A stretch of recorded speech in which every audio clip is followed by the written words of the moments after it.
মাঝে মধ্যে কিছু বিজনেস ওনারদেরকে বলতে শুনি যে ভাই আমার তো মার্কেটিং এর প্রয়োজন নেই, আমার ছোটখাটো একটা প্রতিষ্ঠান, আস্তে আস্তে মানুষ চিনে ফেলবে আমাকে। এখন আসল ব্যাপারটা হচ্ছে আপনারা নিশ্চয়ই এমন কিছু কোম্পানিকে চিনেন যারা যুগের পর যুগ বিজনেস করে আসছে। আমি একটা কথা বলছি, কোকা কোলা কোম্পানিকে আপনারা নিশ্চয়ই চিনে থাকবেন। একদম পিছে থেকে নিয়ে বুড়ো পর্যন্ত সবাই চিনে থাকে এই কোম্পানিকে। তারপরেও এই কোকা কোলা কিন্তু প্রতি বছর million million dollar just advertisement এবং মার্কেটিং এর পেছনে খরচ করে। তো এত পুরাতন একটা কোম্পানি আর সবাই তাদেরকে চিনে, তারপরেও কেন তারা এত এত বাজেট এই অ্যাডস এবং মার্কেটিং এর পেছনে খরচ করছে? দেখেন, মার্কেটিংটা হচ্ছে একটা চলমান প্রক্রিয়া। এটা একদিনের কোনো কাজ না যে আজকে আমি মার্কেটিং করলাম কালকে আর আমার করা লাগবে না। ব্যাপারটা এরকম না।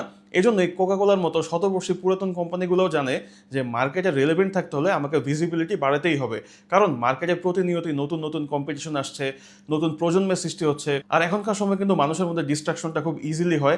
মানুষ গতকালকে যে প্রোডাক্টটা সম্পর্কে ভালো বলেছিল বা প্রোডাক্টটা কিনতে চেয়েছিল, আগামীকালকে নতুন আরও 5টা প্রোডাক্ট বের হয়, যার ফলে কিন্তু গতকালকের প্রোডাক্টটা সে ইজিলি ভুলে যায়। সেম ভাবে আপনি যদি আপনার ব্র্যান্ডের ভিজিবিলিটি মেনটেন না করতে পারেন, আপনার যে ক্লায়েন্ট অথবা কাস্টমাররা রয়েছে তারা কিন্তু আপনাকে আস্তে আস্তে ভুলে যাবে এবং আপনার কম্পিটিটর যারা রেগুলার বেসিসে অ্যাড চালায় এবং মার্কেটে বেশ ভালো ধরনের ভিজিবিলিটি মেনটেন করে তাদের কাছে চলে যাবে। এখন অনেকে আমাকে কমেন্ট করবে যে ভাই কোকা কোলার মতো কোম্পানি এত হিউজ বড়, তাদের হিউজ পরিমাণ মার্কেটিং বাজেট রয়েছে স্পেন্ড করার জন্য।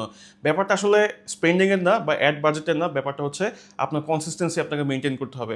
আপনি রেগুলারলি আপনার যে পেজ রয়েছে অথবা আপনার ওয়েবসাইট রয়েছে বা আপনার যেই ধরনের সোশ্যাল মিডিয়া প্ল্যাটফর্ম রয়েছে, সেখান থেকে আপনি আপনার যে ব্র্যান্ড অথবা আপনার প্রোডাক্ট সেগুলোর প্রতিদিন 2-1টা করে পোস্ট ছাড়তে পারেন, সপ্তাহে 3টা থেকে 4টা রিলস ছাড়তে পারেন। যদি একদমই কন্টেন্ট না থাকে, সেক্ষেত্রে আপনি আপনার যে ব্র্যান্ডের বিহাইন্ড দ্য সিনের কাজগুলো রয়েছে সেগুলো আপনি আপনার কাস্টমারদের সাথে শেয়ার করতে পারেন, অথবা কাস্টমারদের সাথে আপনি ফোন কলে মেসেজে তাদের খোঁজ খবর নিতে পারেন, আপনার প্রোডাক্টের আপডেট সম্পর্কে জানাতে পারেন। এতে কি হয়, ক্লায়েন্টের মনের মধ্যে কিন্তু আপনার যে ব্র্যান্ডটা সেটা কিন্তু প্রতিদিনই রিলেভেন্ট থাকে। আপনার যে নিশটা রয়েছে অথবা আপনার যে প্রোডাক্ট ক্যাটাগরি রয়েছে, সেই ক্যাটাগরির প্রোডাক্ট যখন কাস্টমারের দরকার হয়, তখন কিন্তু কাস্টমার খুব ইজিলি আপনার ব্র্যান্ডটাকে রিকল করতে পারে, কারণ সে আপনার ব্র্যান্ডটাকে প্রতিদিনই দেখে আসতেছে। তো এভাবে মূলত আপনি আপনার যে ব্র্যান্ডের ভিজিবিলিটি রয়েছে সেটা আপনি মেনটেন করবেন মার্কেটের মধ্যে, যার ফলে আপনার ব্র্যান্ড কিন্তু মার্কেটে একটা স্ট্রং ফাউন্ডেশন বিল্ড আপ করবে। আর একটা জিনিস অবশ্যই মনে রাখতে হবে, যেদিন থেকে আপনি আপনার প্রোডাক্ট অথবা আপনার ব্র্যান্ডের মার্কেটিং করা ছেড়ে দিবেন, সেদিন থেকে মনে রাখতে হবে যে আপনার বিজনেস আস্তে আস্তে ফল করা শুরু করেছে।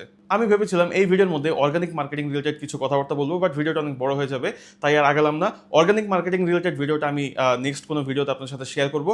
যদি অর্গানিক মার্কেটিং রিলেটেড ভিডিও পেতে চান, কমেন্ট বক্সে এখনই অর্গানিক লিখে কমেন্ট করুন। আমি অর্গানিক মার্কেটিং এর কয়েকটা টিপস অ্যান্ড ট্রিক্স নিয়ে চলে আসবো নেক্সট ভিডিওতে।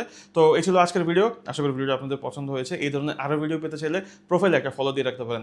আজকে বিদিন সেখান থেকে দেখা হচ্ছে পরবর্তী ভিডিওতে। আল্লাহ হাফেজ।